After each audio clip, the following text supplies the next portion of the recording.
શું નામ છે? જતીન શાહ. જતીન સર, શું લાગે છે 4 જૂનના કોની સરકાર? અમે તો જે એરિયામાં રહીએ છીએ ને એ તો એક્સક્લુઝિવ હિન્દુત્વવાદીનો એરિયા છે, એટલે સ્વાભાવિક Bhajap is there and we hope it should be everywhere.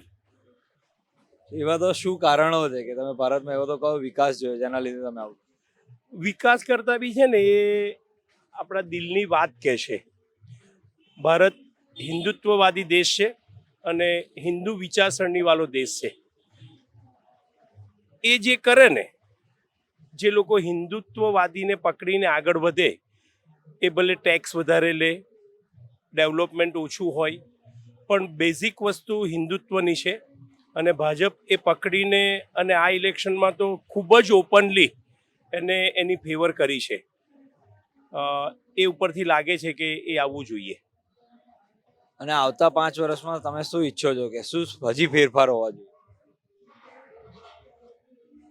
જે બિનસાંપ્રદાયિકતાની વાત છે ને, એની ઉપરથી એવું હોવું જોઈએ કે સ્વતંત્રતા વખતે હિન્દુ રાષ્ટ્ર ડિક્લેર થવું હતું, પણ જે તે વખતની સિચ્યુએશન અને જે તે વખતના પોલિટિશિયનોને લીધે એ થયું ના.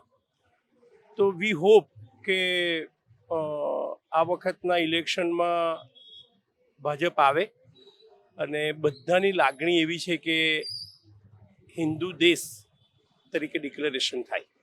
મોદી સાહેબનું કહેવું એમ છે જો આ વખતે જીતાડો તો લાહોર બી આપણે ભારતમાં લઈ આવીશું. એમને હમણાં ઇન્ટરવ્યુમાં એવું કીધું કે એ દેશ પણ આપણો જ છે. સમય સંજોગો પ્રમાણે ત્યાં જતો રહ્યો છે, પણ હવે બધાને ખબર જ છે કે એ બોલે છે ને પછી કરે છે, એટલે થશે. અને શું લાગે છે કેટલી સીટો એ ભાજપની સરકાર બનશે?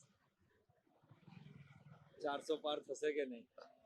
મને એવું લાગે છે કે એટલી સીટો આવવી જોઈએ કે રાજ્યસભા અને લોકસભામાં એમની મેજોરિટી થાય અને જે બધાની લાગણી છે એ પ્રમાણે ફેવરમાં ડિસિઝન લઈ શકાય.